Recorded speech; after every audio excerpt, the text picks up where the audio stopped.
Let me know once you are able to see my screen. Okay. Yes, are you able to see my screen?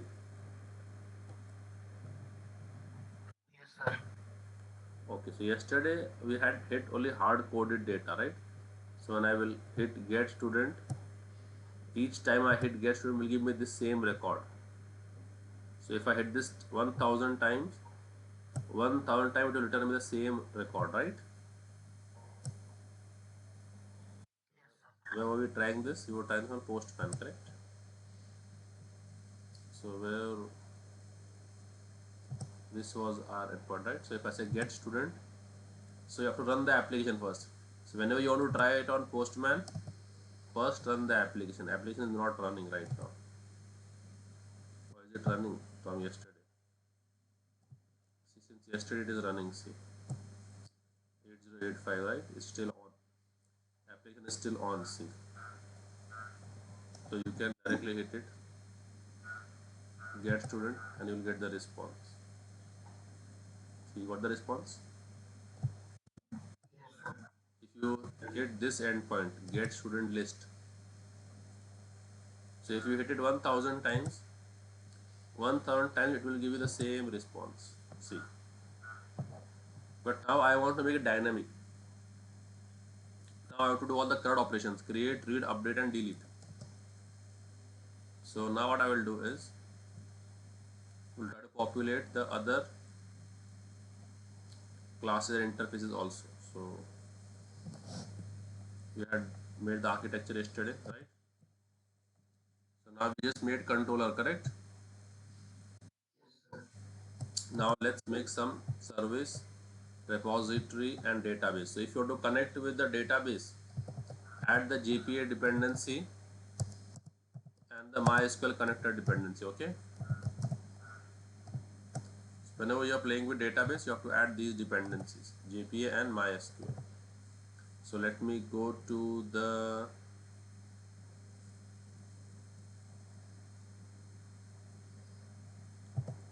I'll take from our previous application.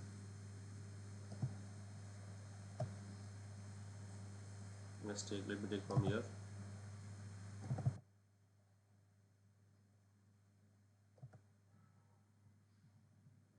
So see, this is my SQL connector. I will need this, and this is my JPA. Okay, so both are there. So take these two dependencies, copy them, and paste it in your form XML. So do we have starter web and dev tools and starter text. Okay. So at the end and paste it. Okay. Those are using 8.0.3 can take 8.0.3. Or else you can also search for the dependencies. What you need to do is you need to go and open MySQL dependency map. Whatever dependency you want to search, so you're going to search for JPA dependency, search JPA dependency Maven. Okay. So for MySQL dependency, search MySQL dependency Maven. Go to this MVN repository website. We had done this, right? We had done this when we were doing Hibernate, and now you can take 8.0.3. Those are using the work workbench, MySQL workbench. Copy this and paste it.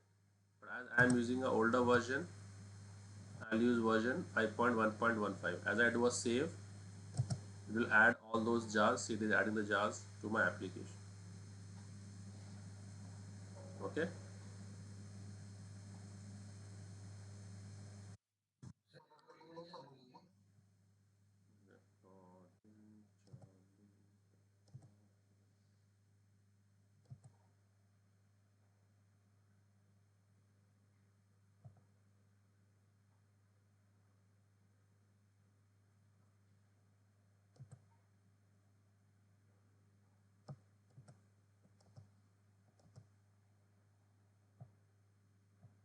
Respond नहीं कर रहा ये page. हाँ click ही नहीं कर पा रहा हूँ. You start the recording, try. Yes, sir. It is on.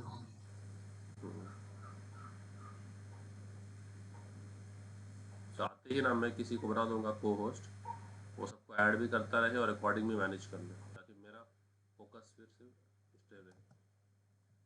तो चालू भी नहीं शायद ना, बफरिंग कर रही है.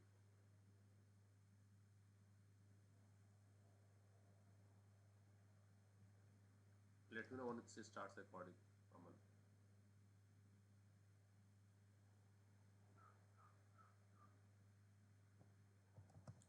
Will wait for it to.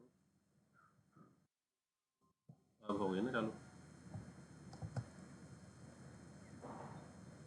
So add these two dependencies, okay. And as I mentioned, whenever you add a dependency, remember, whenever you add a dependency, always stop your application, clear the slate, and do a project clean. Follow this pattern whenever you add a dependency, which is a project.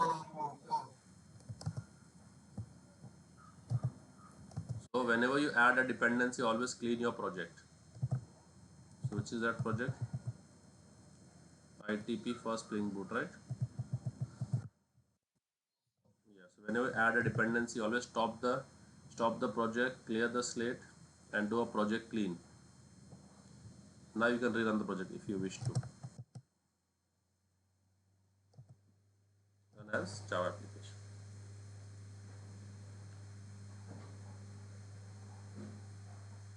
Okay, and the project will run perfectly fine.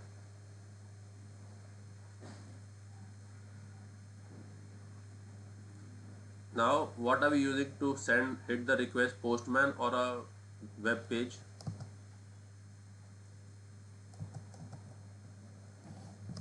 What are we using? Are we using a view or are we using Postman to test our APIs?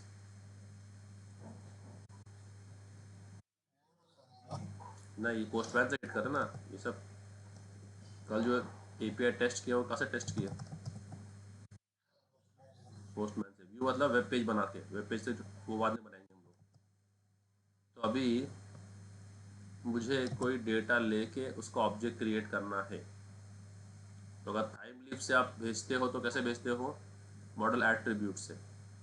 और आता कैसे वापस? Model, model map और model view से, right. अगर postman से भेजते हो आप तो हमारे पास तीन तरीके हैं भेजने.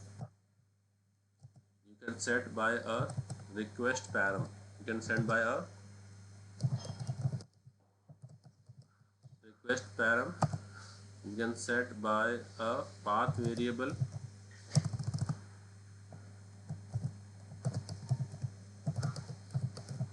or you can send by a request body. कितने वे से भेजने के डेटा को कंट्रोलर के पास? तो पोस्टमैन से अगर मुझे हिट करना है तो मैं यूज़र से डेटा इन तीन वे से ले सकता हूँ. कौन से तीन वे से?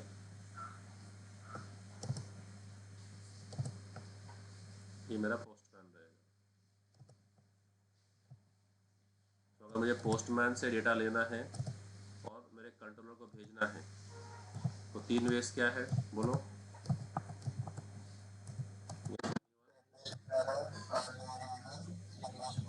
ठीक है.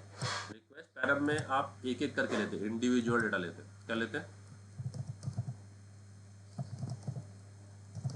Individual data. तो अगर मुझे लेना है, अभी हमको कितने चीज़ें लेनी है उस एंटिटी की? एंटिटी कौन सी है? स्टूडेंट. कितने चीज़ें लेनी है हमको बोलो?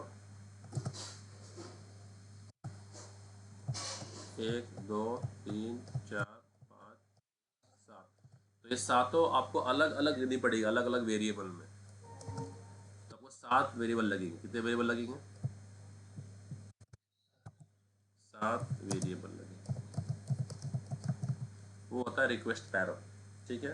और रिक्वेस्ट पैरम जो है वो आपके एंड पॉइंट को, वो पैरामीटर्स की तरह जाता है, पैरामीटर्स की तरह. यानी आपका जो भी एंड पॉइंट है सेव स्टूडेंट, वो ख़त्म हो जाता है. तो आपका जो भी पाथ है local host colon 8085/save student। ये आपका पूरा एंड पॉइंट कंप्लीट हो गया। उसके बाद में वो जो पैरामीटर्स है वो इससे कॉन्कैट होके जाते हैं क्वेश्चन मार्क की तरह। क्वेश्चन मार्क और फिर जो भी आपके पैरामीटर्स रहेंगे, कि अगर आपने एज अ रोल नंबर भेजा है तो रोल नंबर इक्वल्स टू 1, फिर एंड लगाते हैं। फिर जो भी स्टूडेंट नेम या फर्स्ट नेम, सेफ name equals to, okay, single quote में Alice and L name equals to. So all these, so ये आपका वेरिएबल है जो आ रहा है रिक्वेस्ट पैरम में। जैसे कितने भेजने पड़ेंगे मुझे? 7 भेजने पड़ेंगे रिक्वेस्ट बॉडी अगर यूज़ कर रहे हो तो। और आपका जो पाथ है वो कहाँ तक ख़त्म हो गया? यहाँ तक। पाथ का क्वेश्चन मार्क के बाद जो एरिया है वो तुम्हारे किसके है? रिक्वेस्ट पैरम के है। किसके है? तो जितने रिक्वेस्ट पैरम भेजने हैं क्वेश्चन मार्क लगा के की वैल्यू पेज से भेजते जाओ। किसे भेजना है? और ये की ज़रूरी नहीं है कि अपने क्लास वाली की जैसी ही हो। क्लास में हमने क्या की दिया है? नंबर दिया ना। तो ये ज़रूरी नहीं कि रोल नंबर ही हो, या आप you can give anything. You have to remember कि की कैसे आ रही है। You can give like this also, A B C, जो भी, give meaningful names and you can remember, but not necessarily they should be same as the class property names. So let's try to do it. Okay, but now I want to save this record into the database now, because I've added JPA repository. So now you can mark this as an entity class. Mark this as a, unless you mark it as an entity class, database table will not be created. And whichever class you make as entity, you have to compulsory your primary key. And if you want to generate the value by yourself, a primary key, you can use generated value and use the strategy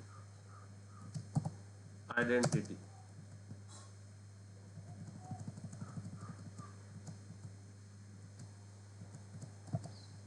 So this will generate the values automatic. Okay. And now how will the column name be created for the first name? So this is which case? Camel case, Pascal case, which case is this? How is first name written as? Which case in? No, Pascal case is the class name. Class का Pascal case में। ये कौन सा case है? तो जो हमने converter लिया है इधर, ये वाला देखो, ये जो है ना और जी हाइबरनेट डायलेक्ट डेटाबेस प्लेटफॉर्म, तो वो क्या करेगा MySQL के अंदर जब सेव करेगा इसको, तो क्या करेगा उसको जहाँ जहाँ पर कैपिटल लेटर शुरू हुआ है, जहाँ जहाँ कैपिटल लेटर शुरू हुआ है वहाँ ब्रेक ले लेगा। तो फर्स्ट लिख देगा, फिर अंडरस्कोर डाल देगा और फिर नेम डालेगा, ऐसा समझा? तो कॉलम का नाम ये बनेगा डेटाबेस के अंदर। लास्ट नेम का समझ, बोलो अभी।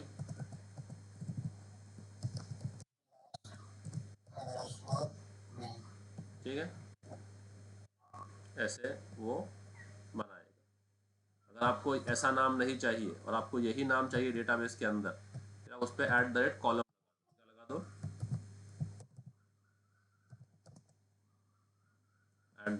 @कॉलम एनोटेशन लगा दो, और फिर आप नेम लगा के बोल सकते हो नहीं भाई मुझे जो मैंने लिखा है वही नाम चाहिए। तो फिर वो डेटाबेस के अंदर भी वही नाम देगा जो आपने दिया है। समझ में आ गया तो वो डिफरेंस? पर वो कैपिटल नहीं मेंटेन करता है, तो फर्स्ट नेम या एन छोटा हो जाएगा। ठीक है, तो देखो अभी जब हम लोग जब टेबल क्रिएट करेंगे तब देखना कि फर्स्ट नेम कैसे आता है और लास्ट नेम कैसे आता है, क्योंकि मैंने ऐड कॉलम से किसको दिया है, फर्स्ट नेम को, बाकी किसी को नहीं दिया। तो first name will be first name only as I have given, but all small. कैसे आ जाएगा वो? क्योंकि टेबल के नाम सब कॉलम के नाम सब स्मॉल केस में होते हैं। ओके, और how will the last name come, last और underscore name. Okay, so as I save it, as I save, the dev tools will rerun the application, and as the application has rerun, it has gone to my database, which was that ITP1 SBDB. So let's go to that ITP1 SBDB. You all see my screen? So let's check if the table has come.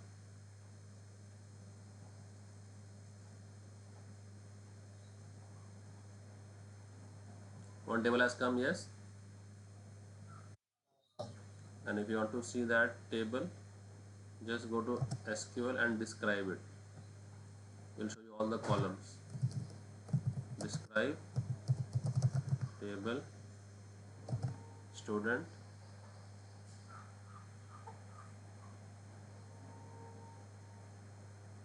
so कैसे आया है, first name, first underscore name, उसमें capital था ना, उसमें भी क्या था, हाँ, तो इसके लिए उसने क्या किया, जहाँ पर भी कैपिटल होगा वो क्या करेगा, कन्वर्ट उसको। अब मैं स्मॉल कर देता हूँ, क्या करता हूँ मैं, स्मॉल। बट यहाँ पर देखो मैंने क्या दिया है, प्रॉपर्टीज़ में क्या दिया है मैंने, क्रिएट दिया है, तो क्या करेगा वो, क्या करेगा क्रिएट में, नहीं, सारे टेबल्स को ड्रॉप करके फिर से क्रिएट करेगा। ये डीडीएल ऑटो क्रिएट का मीनिंग क्या है,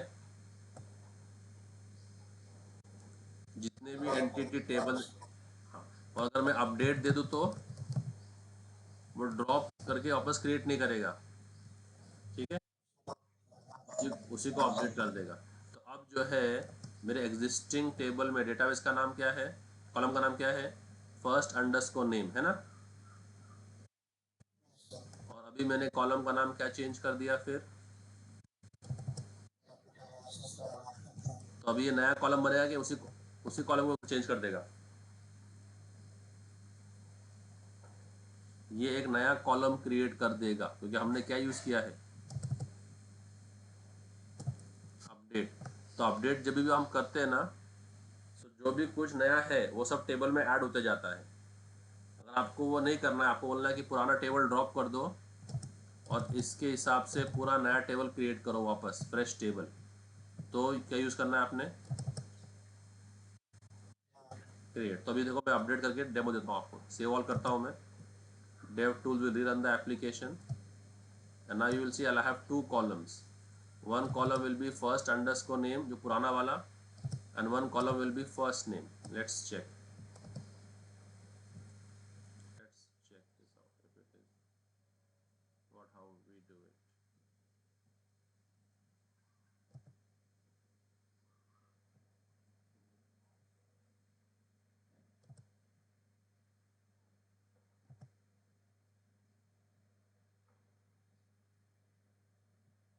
दिख रहा है, फर्स्ट अंडरस्कोर नेम भी है और फर्स्ट नेम दोनों भी है, राइट।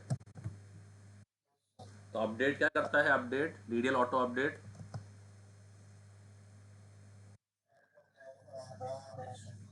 हाँ, तो जो भी नया होगा उसको सेव करते जाएगा। अब आपको ये नहीं चाहिए, ये वाला कॉलम की कुछ मीनिंग नहीं ना अभी, ये कॉलम का कुछ काम है क्या, जो मैंने सिलेक्ट किया है ये नहीं है, तो फिर आप क्या करो, वापस डीडीएल क्रिएट पे रिवर्ट करो, तो क्या करेगा, टेबल को ड्रॉप कर देगा और एक नई टेबल क्रिएट करेगा फ्रेश। तो जो फ्रेश टेबल होगी उसमें कॉलम का नाम क्या होगा, first name all, all small में, है ना। तो देखो अभी ये वापस जब आप जाओगे रिफ्रेश करोगे उसको, तो आपको दिखा देगा, देखो देखा दिख रहा है, फर्स्ट नेम से एक ही आया ना, समझा। तो ऐसे आप जो है डीडीएल ऑटो को यूज़ कर सकते हो। तो अगर आपने कोई मॉडिफिकेशंस किए हैं टेबल के अंदर, स्ट्रक्चर के अंदर, तो एक बार क्रिएट करके रीरन कर लेना। अगर क्रिएट नहीं करोगे तो वो पुराने टेबल यूज़ करेगा और कॉलम एक्स्ट्रा बनते चले जाएंगे। ओके, तो ये बार एंटिटी हो गया। अब एंटिटी के लिए अपना कंट्रोलर तो था ही पहले से, और फिर हमको ये रेपोजिटरी को अच्छे से बनाना है अभी, ठीक है। सो कौन सी रेपोजिटरी एक्सटेंड करेंगे हम, जेपीए रेपोजिटरी। कौन सी, just Z J P A R and give a control space bar JPA repository. वो दो चीज़ें मांगेगा, तो मैंने बताई थी डायग्राम के अंदर वो दो चीज़ें क्या है। एक्सटेंड जेपीए रेपोजिटरी दो चीज़ें मांगता है, एक तो क्या, उस एंटिटी क्लास का नाम जिसके लिए आप रेपोजिटरी बना रहे हो। तो हमने कौन से एंटिटी के लिए रेपोजिटरी बना रहे हैं अभी, स्टूडेंट के लिए, तो पहला तो वो रहेगा। और दूसरा रखना कि उसका जो प्राइमरी की है वो किस टाइप का है। हाँ, तो ध्यान रखना है। सो पहला टी जो है वो किसके लिए बना रहे हैं, दूसरा उसका जो आईडी एट्रीब्यूट है उसका डेटा टाइप क्या है, और रैपर क्लास के अंदर, प्रिमिटिव में नहीं। और इसको इंपोर्ट कर लो स्टूडेंट को, ठीक है। और इसको क्या कर दो, अनॉट एट द रेट रिपोजिटरी, इसको रिपोजिटरी अनोटेशन कर दिया। और जो है सर्विस क्लास बना दी, इसको एट द रेट सर्विस कर दो, क्या कर दो,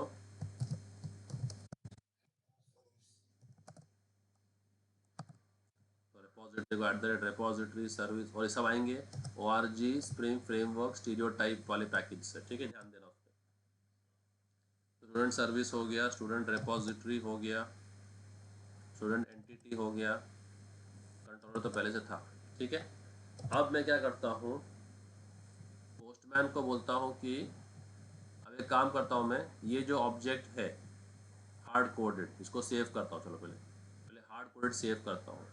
तो देखो, जब आप कोई चीज़ सेव करते हो डेटाबेस में इंसर्ट करते हो, तो अभी हमारे पास एच टी टी पी के मेथड्स है, क्या है, ये दो चीज़ें आपको समझनी है, H T T P methods और H T T P status codes. क्या है,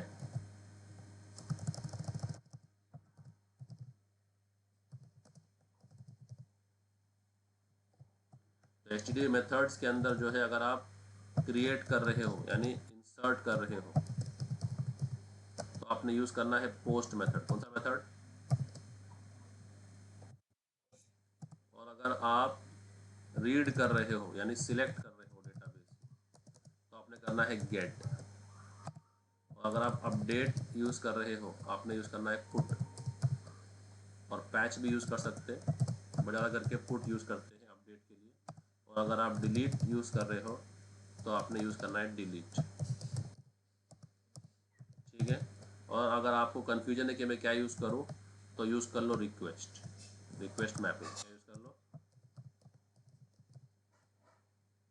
तो ये H T T P methods है, बोलो कौन से हैं। हम्म, ठीक है। हाँ, सो स्प्रिंग बूट में हर एक की एक मैपिंग है, हर एक की क्या है स्प्रिंग बूट में एक। तो पोस्ट के लिए क्या है, अगर आप पोस्ट यूज़ करना चाहते हो, क्या यूज़ करो, अगर आप क्रिएट कर रहे हो, क्रिएट कोई रिकॉर्ड इंसर्ट कर रहे हो, ठीक है, इंसर्ट रिकॉर्ड इंसर्ट कर रहे हो, तो पोस्ट मैपिंग यूज़ करना, eight the rate post mapping. देखो हमने अभी हमारे एप्लीकेशन में सब जगह क्या यूज़ किया है, request mapping, request mapping, request mapping, सब जगह वो यूज़ किया जनरली, तो डे वन था। बट अभी आपको ऐसा नहीं करना है, आपको टास्क बेस्ड मैपिंग यूज़ करनी है। तो अगर मैं इंसर्ट क्वेरी काम करूँगा यानी कोई रिकॉर्ड को सेव करूँगा, जब क्या करूँगा मैं, सेव या रजिस्टर करते हैं ना हम लोग, तो क्या करते हैं, रिकॉर्ड को इंसर्ट करते हैं ना, तो मैं क्या यूज़ करूँगा, पोस्ट मैपिंग। तो इंसर्ट क्वेरी जब भी रन होगी बिहाइंड द सीन्स, तो हाइबरनेट का इंसर्ट क्वेरी के लिए पोस्ट क्वेरी, पोस्ट मैपिंग। जब भी सिलेक्ट करोगे या गेट करोगे, तो गेट मेथड है एच का, उसके लिए स्प्रिंग बूट के अंदर कौन सा मैपिंग है, बोलो, गेट मैपिंग। अपडेट के लिए पुट है, तो कौन सा मैपिंग यूज़ करोगे,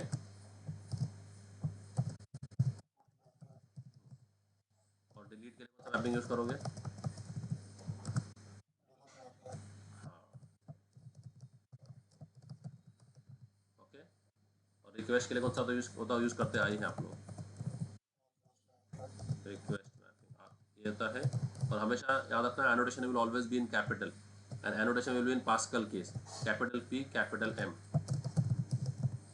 ओके और HTTP स्टेटस कोड्स क्या होते हैं, उनकी सीरीज होते हैं, 200 का एक सीरीज है, फर्स्ट नंबर 2, उसके बाद 200, 201, 202 ऐसे। तो ये सक्सेस को डिनोट करते हैं, जहाँ पर आपका 2 का आया ना, मतलब आपका क्वेरी सक्सेस हो गया। फिर 3 के होते हैं, फिर 4 के होते हैं, 4 वाले एरर वाले होते हैं, 400, 401, 402, 404 तुमको मालूम है राइट क्या है। तो ऐसे ये सब स्टेटस कोड्स है। 5 की भी एक सीरीज है, 5 के सीरीज प्रोग्रामर के एरर की वजह से होते हैं, ठीक है, कॉल्ड इंटरनल सर्वर एरर। तो 5 की एक सीरीज है, 500, 501 ऐसा।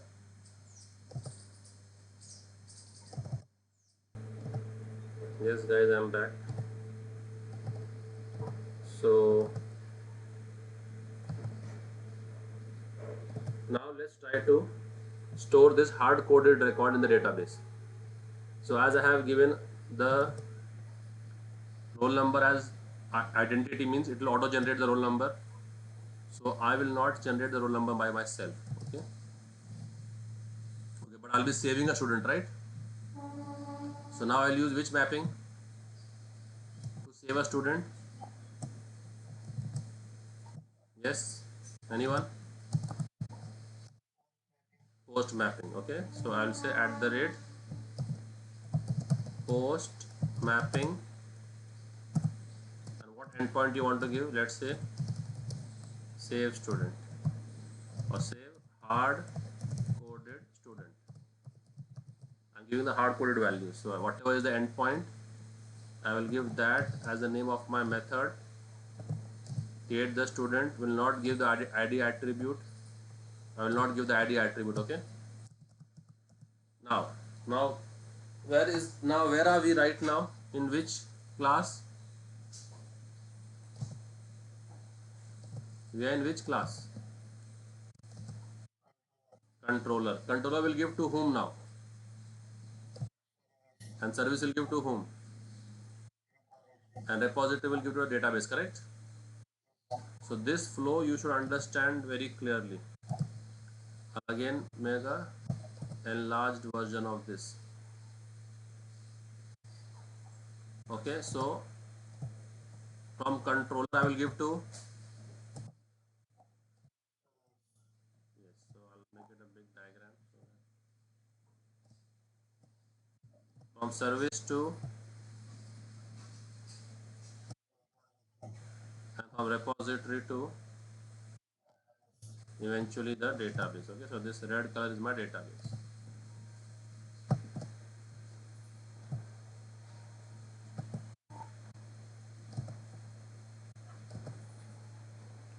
So we are using JPA. JPA is a wrapper above Hibernate.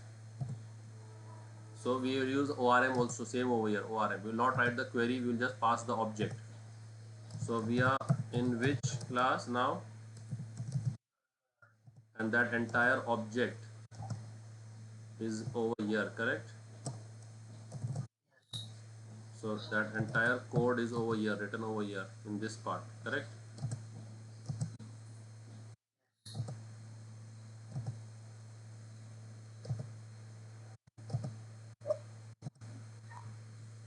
The entire code is written over here.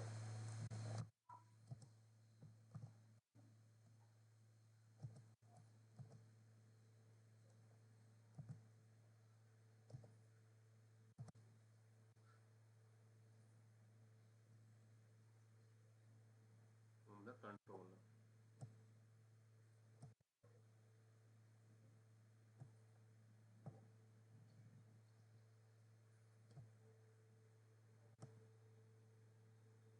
The entire method is written over here. Now, what will I do now? Once I have this object, I will pass this object to whom? Control will pass to which layer? So in the service, which class do I have?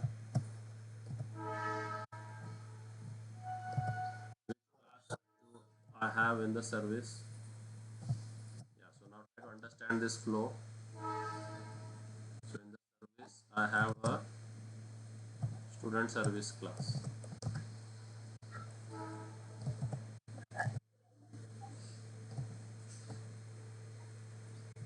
Now does this class have any method right now? No.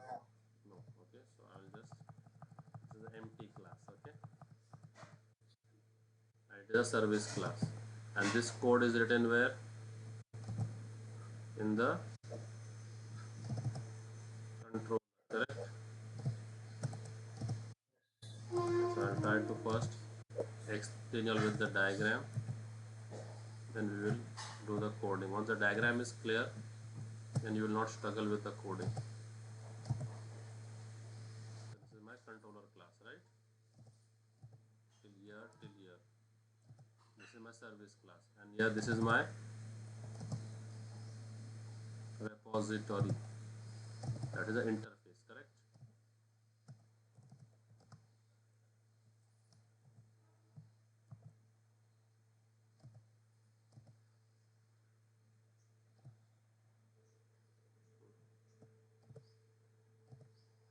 Okay.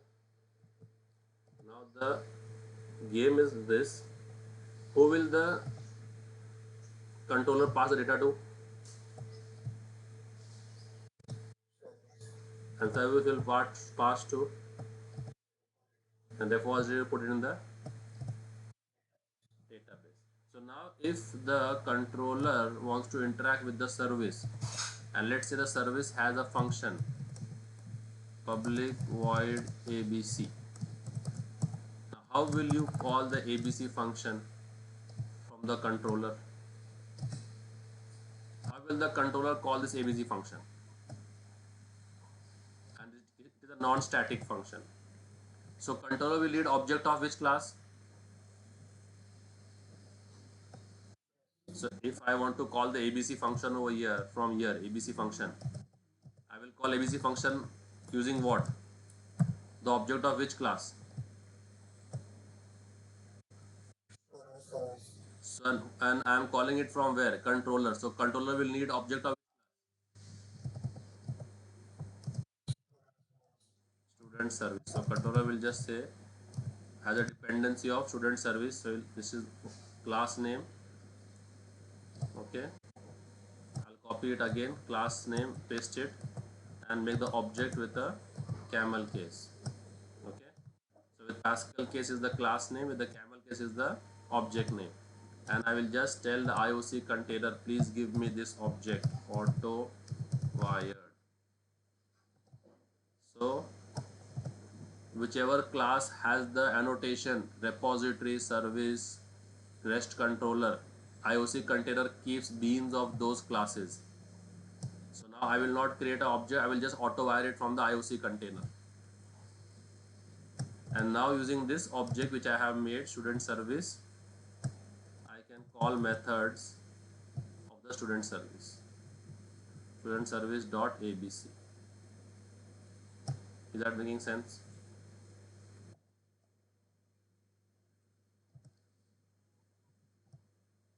So now follow the same pattern. Now service will contact with whom? Service will contact with whom? So what will the service do? So if the repository has a function, let's say save, how will I call the save function? From the by over here, right? I'll call the save function from here. Now to call the save function, I need the object of. So we will auto wire it directly from service. Okay. So student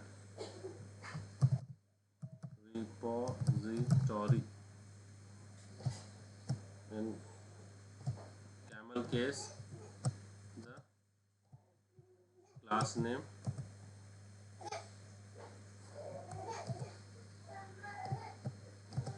and in Pascal case the object name, and directly just say what?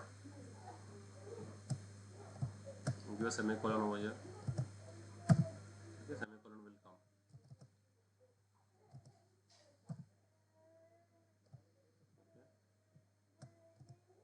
And just say at the rate auto y. And now with this object student repository, I can call the save function.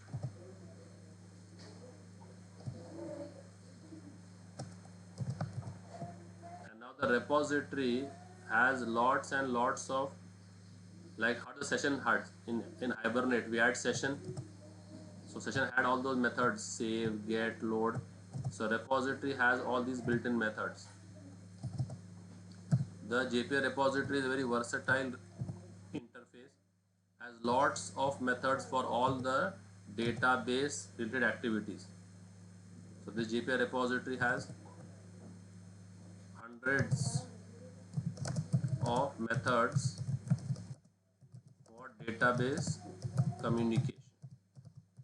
So all the DML queries which you have, okay, insert, update, delete,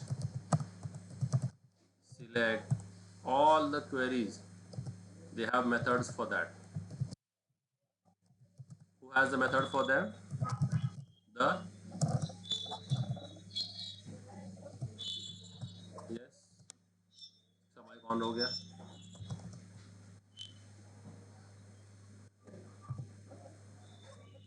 उदय तेरा mic on है. So this JPA repository has hundreds of methods for all your database edit tasks. So whichever task you want, just call the method.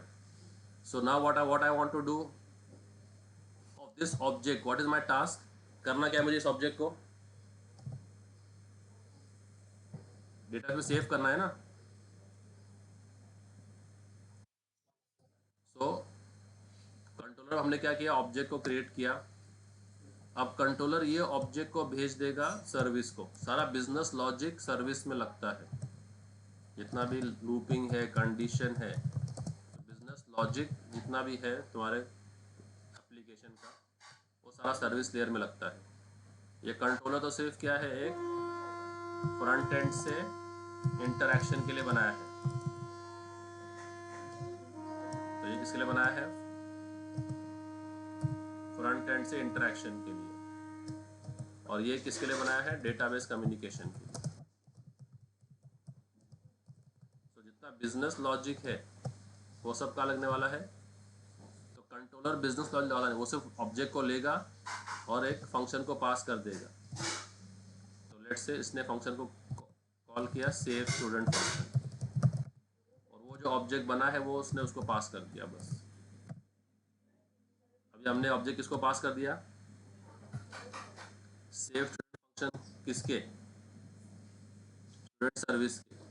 तो student service के अंदर एक function होगा किस नाम से, और वो किस टाइप का ऑब्जेक्ट एज आर्ग्यूमेंट लेगा?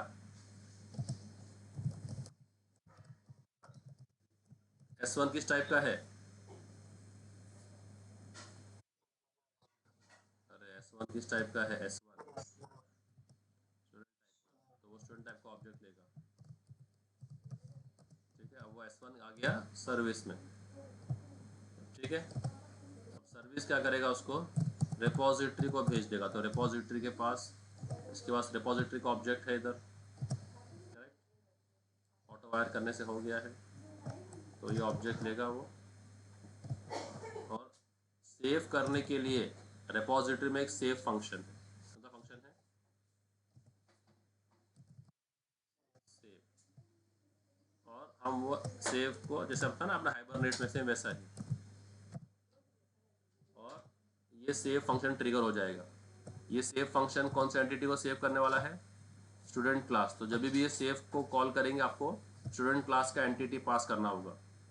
तो ये हमने ये स्टूडेंट रिपोजिटरी बनाते वक्त बोला है कि जो भी हम ऑब्जेक्ट पास करेंगे वो किसका होगा? इस एंटिटी का. तो S1 किस एंटिटी का होना चाहिए? और ये डेटाबेस में सेव कर देगा. तो ये कुछ रिटर्न नहीं करेगा. तो ये वॉइड फंक्शन है. तो यहाँ से तो कुछ आया नहीं है.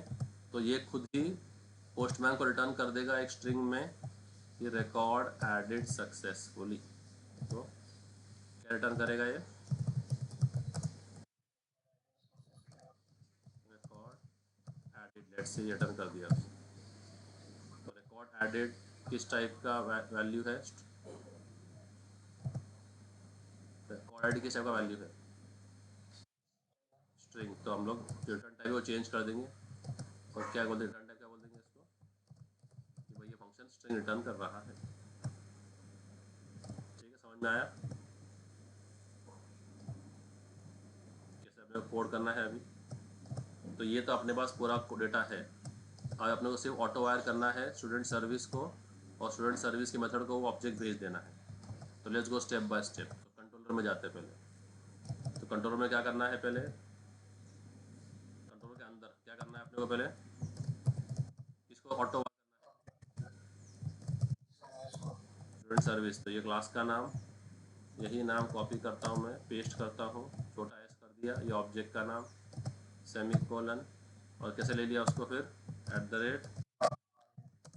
Auto wired. बस अब ये स्टूडेंट सर्विस का जो ऑब्जेक्ट है, इस तो हमारा जो हार्ड ये तो था हमारा पोस्ट मैपिंग। ठीक है, तो ये ऑब्जेक्ट बन गया। अब मैं क्या कर रहा हूँ, उसका एक फंक्शन कॉल करता हूँ। क्या क्या नाम से? ये अपने खुद के फंक्शन रहते हैं। ठीक है, सर्विस में सारे फंक्शन अपने खुद के यूजर डिफाइंड रहते हैं।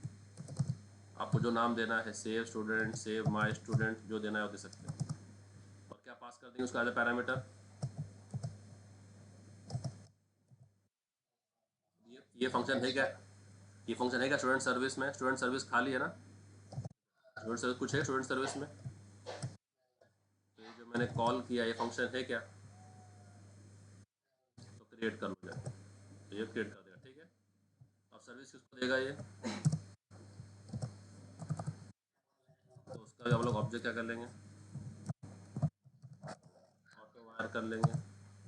क्लास का नाम कॉपी, क्लास का नाम पेस्ट, एस छोटा, सेमी कोलन, और @ तो ये स्प्रिंग बूट का फीचर्स रहते हैं।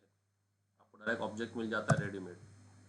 अब स्टूडेंट डिपॉजिट का कौन सा फंक्शन है जो सेव करता है डेटाबेस में? What was hibernate function to save? What was the hibernate function to save the record? वो नहीं किया था ना हाइबरनेट में?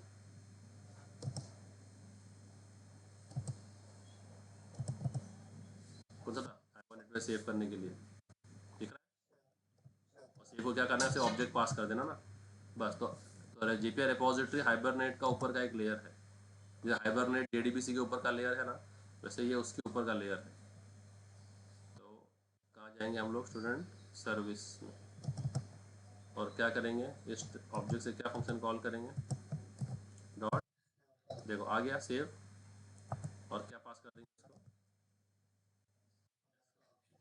तो ये सर्विस जो वापस दे रहा है क्या? नहीं दे रहा है। तो कंट्रोल कुछ यहाँ पर कुछ वापस आया नहीं, तो अभी रिस्पॉन्स कंट्रोल खुद देगा अपने को। तो क्या रिस्पॉन्स जनरेट करेंगे अपन?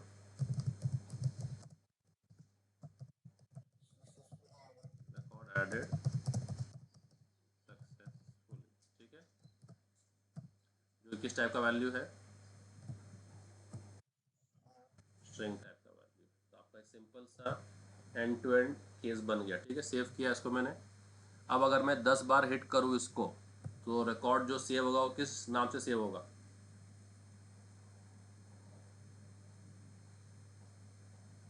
हम्म,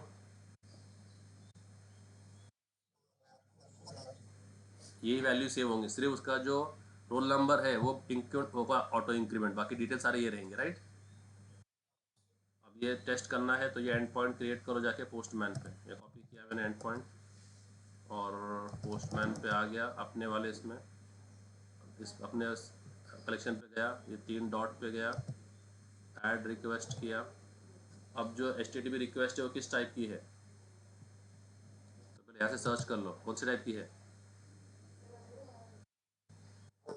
पोस्ट है।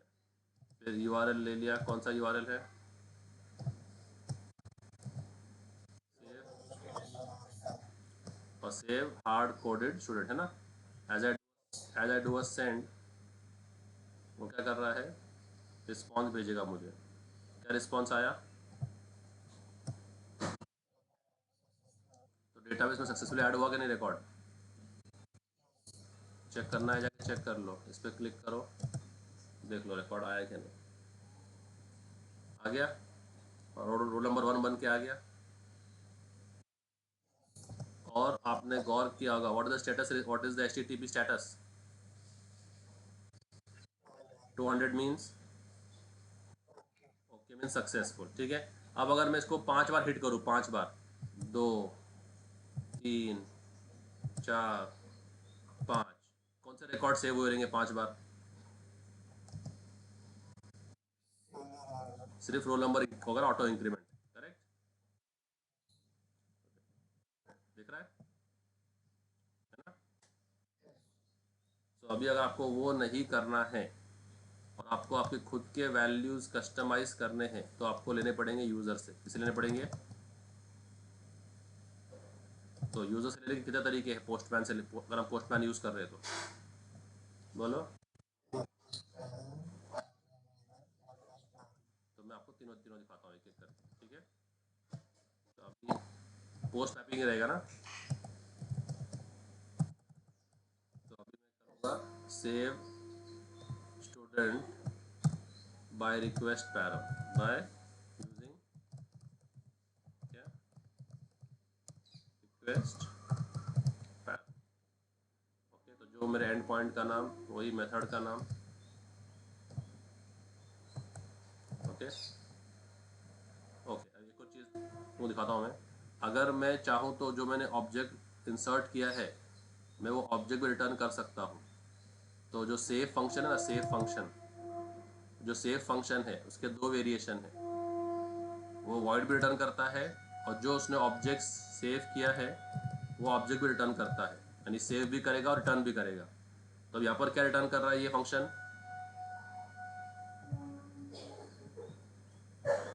जो उसने ऑब्जेक्ट सेव किया है ना, तो सेव स्टूडेंट का रिटर्न टाइप क्या हो गया? Student type. तो फिर मैं क्या कर सकता हूँ, कंट्रोलर में आके डायरेक्ट यही बोल सकता हूँ कि भाई जो आप सेव कर रहे हो वही रिटर्न कर दो। तो फिर अभी जो रिटर्न टाइप होगा वो चेंज होगा। क्या होगा रिटर्न टाइप अभी? स्टूडेंट होगा। तो ऐसे भी आप कर सकते हैं, सेव सेव भी करता है, रिटर्न भी करता है साइमल्टेनियसली। तो अब मैं जब हिट करूँगा तो क्या होगा? जब पोस्टर में हिट करूँगा मैं तो क्या होगा? और आईडी क्या आएगा उसका? 6 हो क्या आएगा? क्या बोल रहा है? Okay, save hard coded student में क्या हो गया? एरर किससे आ गई?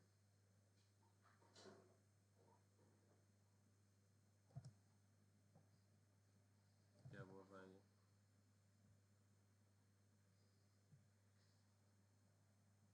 This method must return type of student. हाँ, तो रिटर्न टाइप करा स्टूडेंट। ओके, स्टूडेंट सर्विस में आके ओके, इसको आपने सेव नहीं किया। सेव तो ओके, रिटर्न करना ना, इसने क्या करना, इसने रिटर्न नहीं कर रहा था ना वो, है ना? रिटर्न कीवर्ड रह गया था ना। तो अब मैं जब हिट करूंगा, देखो उसको जाके, तो देखो 500 आया, मतलब क्या? कोई ना कोई कोडिंग का एरर था, दिख रहा है? तो ये एरर कोड्स को याद रखो। 200 क्या है? ओके, 500 क्या है? तो 500 आया तो कोड जाके चेक करना, ठीक है ना? As I do send now that object is added, हो गया ऐड। तो ये 1 से क्यों आया वापस? 1 से क्यों आया? क्योंकि हमने जो वो किया है ना, ये अपन ने क्रिएट किया है, तो हर टाइम पे टेबल को ड्रॉप करके नया क्रिएट कर रहा है, समझ रहा है? तो इसको क्या कर दो, अभी अपडेट कर दो। एक बार टेबल का स्ट्रक्चर रेडी हो गया तो फिर अपडेट से काम चलाओ। अब देखो वापस में सेंड करता हूँ, तो अभी देखो दिख रहा है मुझे, वो ऑब्जेक्ट भेज रहा है। अब कितने हो गए मेरे पास? 4। जगह क्रॉस चेक करो, आगे 4 ना है। बट अगर मुझे अभी वो नहीं चाहिए, I want to pass my own data, so let me go to the student controller now I will hit this end point student using request param. अब ये जो फंक्शन है हमारा, इसके अंदर हमको रिक्वेस्ट पैरम लेना है, ठीक है। Eight the rate request param, REQ request param दिख रहा है इधर। ओके, जो पहला पैरामीटर आएगा वो किस नाम से आएगा, तो समझो मैं ए देता हूँ सिर्फ, ठीक है, ए। और वो क्या होगा, ए स्टूडेंट का एज होगा। तो एज किस टाइप का है हमारे पास, ठीक है। आपको जो चाहिए वेरिएबल दे सकते हैं, इधर आप ज़रूरत नहीं है कि आपका उससे मैच ही हो, एंटिटी से मैच होना कोई कंपलसरी नहीं है। ये वेरिएबल्स, रिक्वेस्ट पैरम के वेरिएबल्स आपके अंडरस्टैंडिंग के ऊपर, जो आपको कंफर्टेबल लगे वैसा। तो मैं ए पास कर रहा हूँ एज। अब मैं इसको देता हूँ नीचे नेक्स्ट लाइन पर, ठीक है। ये ब्रैकेट ओपन है, ये ब्रैकेट क्लोज है। और रिक्वेस्ट पैरामीटर पास करने के अपने को, यस, तो कॉमा देके और जितने चाहो उतने दे सकते हैं आप। तो अगला कौन सा देना है, तो कितने दूंगा मैं, 1 2 3 4 5 6, कॉमा दे देंगे, ठीक है, कॉमा सेपरेट है।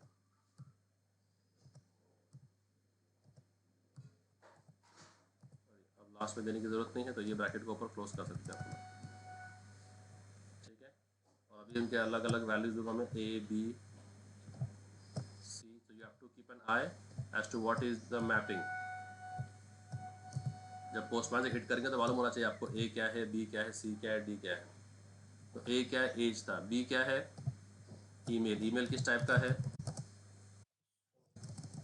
तो स्टूडेंट ईमेल। C क्या है, ठीक है, तो मैं दे रहा हूँ स्टूडेंट F ने। और ये क्या है, ये क्या है, और ये क्या है, ये मेरे वेरिएबल्स है। तो ये सब पोस्टमैन से आएंगे तो मैं उनको ऐसे की वैल्यू से भेजूंगा, ठीक है। और फिर वो मेरे इस लोकल वेरिएबल्स में आ जाएंगे। अब जब मैं पॉपुलेट करूंगा तो अभी एज कहाँ से ले रहा हूँ मैं, कौन से वेरिएबल से ले रहा हूँ एज, ईमेल। ईमेल किससे ले रहा हूँ,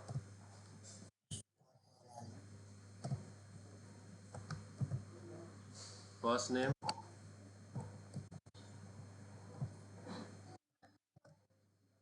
gender,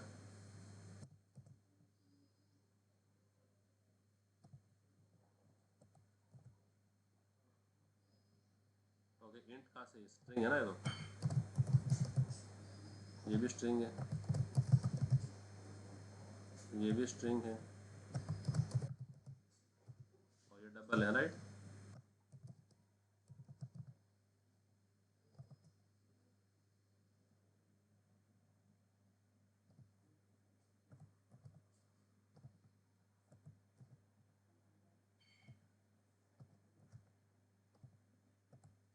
okay, and now I will use the same repository function. तो repository प्लग एंड प्ले का काम करेगा।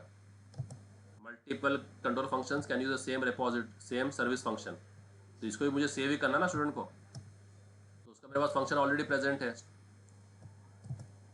तो वही फंक्शन रीयूज कर सकते हैं। अब क्या करना है, वो जो हमने ऑब्जेक्ट ऐड किया वो रिटर्न करना है। तो इधर क्या कर देंगे, रिटर्न टाइप स्टूडेंट, ठीक है, और इसको रिटर्न लगा देंगे। ओके, लाइन निकाल। तो मुझे कौन से एंड पर हिट करनी पड़ेगी इसको सेव करने के लिए, ये वाला, right. Let's go and make it on postman.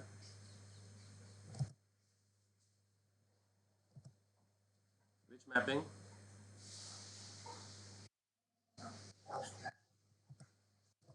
And which end point, okay. And now I have to pass the request param. So देखो जब पैरम्स करके है ना, तो यहाँ पर की देना है। तो मैंने जो डबल कोट्स में दिया है वो की यहाँ देना है, जो डबल कोट में दिया है वो की देना है। तो स्टूडेंट एज मुझे पास करना है वैल्यू 25। और बी क्या है, बी किसे मैप किया है मैंने, तो क्या दूंगा मैं,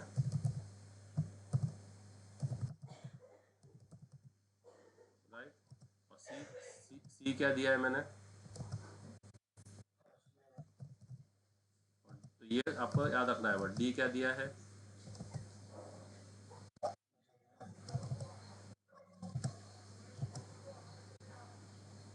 कहाँ चला गया ये ना, डी क्या दे रहा है, जेंडर। ई क्या दे रहा है,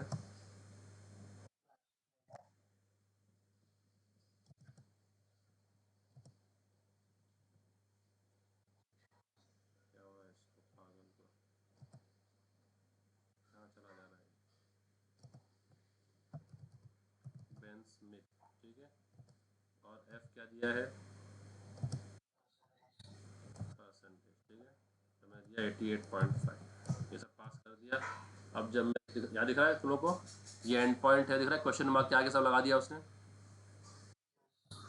तो रिक्वेस्ट पैरामीटर कैसे जाते हैं, आपका यूआरएल के बाद में क्वेश्चन मार्क में जोड़ के जाते हैं सारे। As I do a send, वो रिकॉर्ड सक्सेसफुली, कैसे कैसे वो नहीं कहते, रिटर्न टाइप नहीं कहता क्या, ओके मैंने सेव नहीं किया, देखो इसको चेंज करने के बाद फिर आप सेव डेट, ठीक है। अब मैंने सेव कर दिया है, तो वापस हिट करते हैं और सेंड करता हूँ मैं, देखा आ गया रिस्पॉन्स।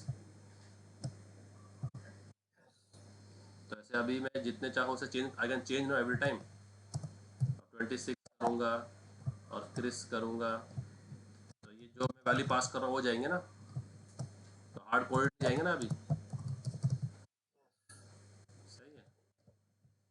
कुछ भी दे दो, जॉन 98.5। अब अगर मैं सेंड करता हूँ तो वो डेटा सेव हो जाएगा और रिस्पॉन्स भी आ जाएगा, करेक्ट।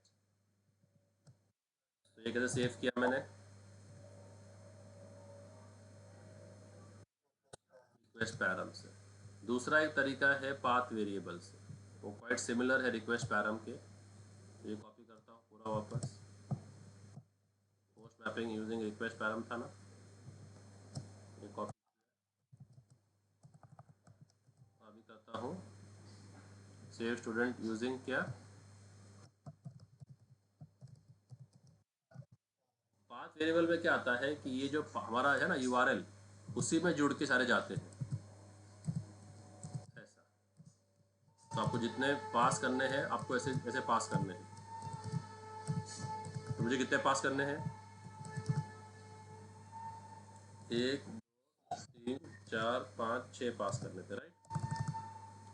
तो उनको क्या नाम देना है आप यहाँ दे दो। तो अगर वो जो मैंने दिया है ए बी सी डी ई और एफ, अब जहाँ जहाँ रिक्वेस्ट पा रहे हैं वहाँ से पाथ वेरिएबल कर दो, बाकी सब सेम है। ये हमको फंक्शन का नाम चेंज करना पड़ेगा, ठीक है। और जहाँ जहाँ रिक्वेस्ट पा रहे हैं वहाँ क्या कर दो, पाथ वेरिएबल, दिख रहा है आया, बस बाकी सब सेम है। जहाँ जहाँ रिक्वेस्ट पा रहे हैं वहाँ सिर्फ पाथ वेरिएबल कर दो।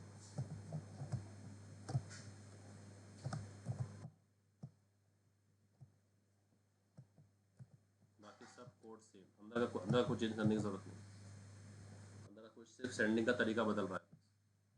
अब सेव करता हूँ इसको मैं। तो अब ये जब मैं हिट करूँगा तो मुझे कितनी चीज़ें पास करनी होगी, एंड यू शुड नो कि कौन सा क्या है। ओके ये क्या था, ऐड स्टूडेंट बाय रिक्वेस्ट, उसका नाम दे दो ताकि जब यहाँ पर लेफ्ट हम देखें तो वो सेंसिबल नाम आए। ये क्या था, ये था सेव हार्ड कोडेड स्टूडेंट ना, सेव, यहाँ पर you can give any name as per your understanding,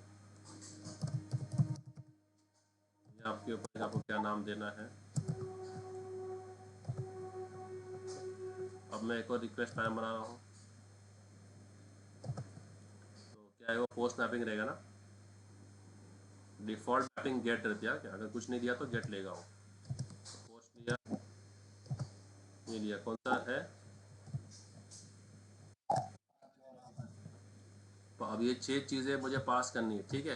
तो अभी आपने क्या क्या दिया है आपको आइडिया होना चाहिए। ए क्या है, स्टूडेंट एज, तो लेट्स से 18, फिर स्लैश। बी क्या है,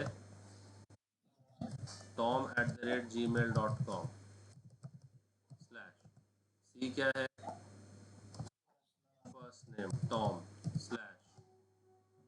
जेंडर क्या है, स्लैश। फिर लास्ट नेम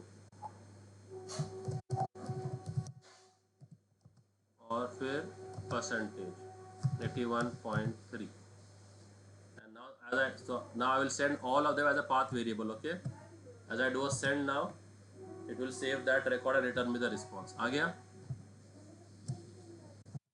समझ में आया डिफरेंस रिक्वेस्ट पैरम में और पाथ वेरिएबल में।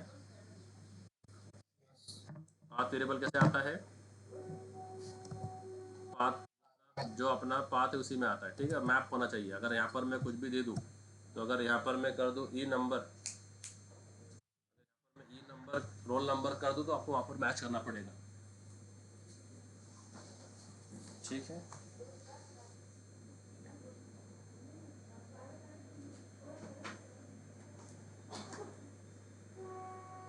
जो यहाँ पर मैच होना चाहिए सब, ठीक है। तो अगर यहाँ पर आपने दे दिया है रोल RNO, तो आपको यहाँ भी ओके, यहाँ क्या दिया आपने, स्टूडेंट एज ना, तो आपने अगर दिया है एस एज, तो ये चीज़ आपको यहाँ मैच करनी पड़ेगी। ओके, समझ में आ रहा है path variable. Okay, path variable का एक और फ्लेवर है कि अगर मैं देखो पाथ वेरिएबल का एक और तो फ्लेवर दिखाता हूँ मैं, ठीक है। पाथ वेरिएबल 2 करता हूँ, पाथ वेरिएबल का 2, पाथ वेरिएबल 2 करता हूँ, ठीक है। तो अगर मैं यही नाम दे दूँ ना पाथ वेरिएबल के अंदर, जो मैंने फंक्शन के अंदर लिए हैं, कौन से, student name, student email, student F name, student gender,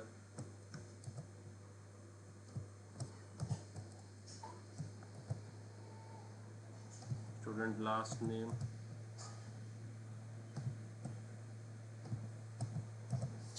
और स्टूडेंट पर, अगर यही नाम दे दूँ मैं,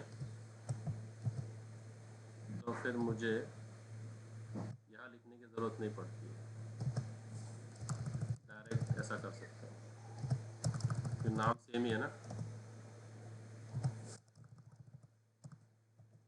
तो स्टूडेंट जेंडर कहाँ से आने वाला है, स्टूडेंट जेंडर से ना, तो यहाँ लिखने की ज़रूरत नहीं हो सकती। अगर आप सेम नाम दे रहे हो तो ब्रैकेट डायरेक्ट पाथ टेबल दे सकते हो।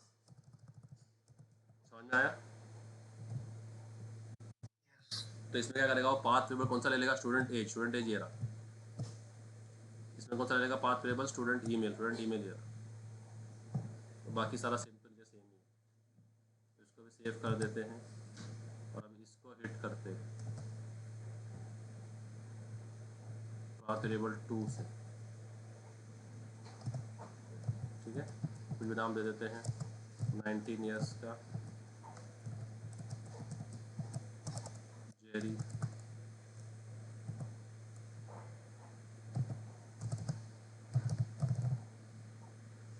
@gmail.com, जेरी मेल,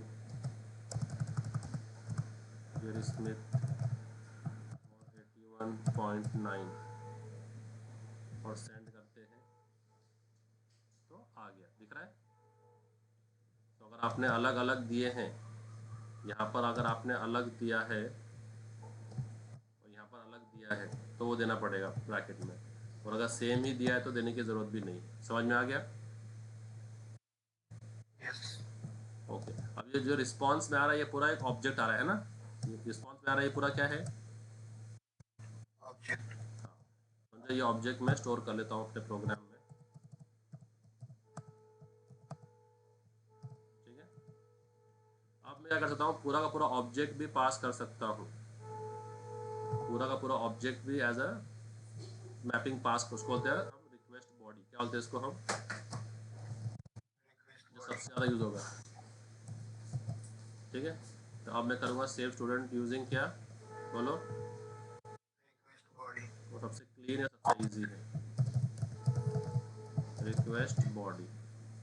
और रिक्वेस्ट बॉडी में क्या होगा, आपको जिस क्लास का ऑब्जेक्ट पास करना है आप वो पूरा ऑब्जेक्ट ही पास कर दो एक साथ। रियल टाइम में ज़्यादा करके हम लोग ऑब्जेक्ट ही यूज़ करते हैं। ठीक है, ये ब्रैकेट इतना लंबा लिखने की ज़रूरत नहीं है, अभी एक लाइन में क्या हो जाएगा, eight the rate request body. तो जो ऑब्जेक्ट मैं यहाँ बना रहा हूँ मुझे वहाँ बनाने की ज़रूरत नहीं है, अभी डायरेक्टली मैं वो ऑब्जेक्ट यहाँ बना दूंगा बस, कि भाई जो भी डेटा आएगा वो डायरेक्ट S1 में आएगा बस, और फिर यहाँ भी लिखने की ज़रूरत नहीं है, ऑलरेडी मेरे पास बना बना ऑब्जेक्ट आ रहा है, तो एक काम में हो जाएगा। तो फ्रंट एंड मुझे बना बना ऑब्जेक्ट भेजेगा, मैं डायरेक्टली उसको आगे सर्विस को भेज दूंगा, बस सिंपल एज दैट। ठीक है, सो ये मैंने पूरा ऑब्जेक्ट उठा लिया यहाँ से, और अभी कौन सा जाना है, एंड पॉइंट को हिट करना है। रिक्वेस्ट बॉडी ठीक है, पोस्ट मैपिंग है, राइट।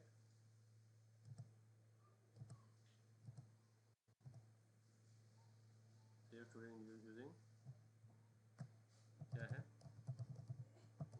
Request body body. अब अपने जो बॉडी है, बॉडी में जाना है, और रॉ में जाना है, रॉ में, और जेसन फॉर्मेट में जाना है, जेसन, और एक ऑब्जेक्ट पूरा का पूरा भेज देना है यहाँ से, पूरा तैयार। रोल नंबर तो भेजना नहीं है, बाकी जो भेजना है आप भेज दो। ठीक है, तो मैं भेजता हूँ अमान शेख 1987.9 मेल अमान। तो पूरा ऑब्जेक्ट ही भेज दिया, डायरेक्ट जब सेंड किया तो उसने ऑब्जेक्ट पूरा ऐड कर दिया, देखो। तो ये तीसरा तरीका था डेटा भेजने का। समझ में आ रहा है, ये सबसे ज़्यादा क्लीनेस्ट है। तो understood all the three different variations, request param, path variable, request body. I'll just push this code, and I want you all to now use this next 20 minutes.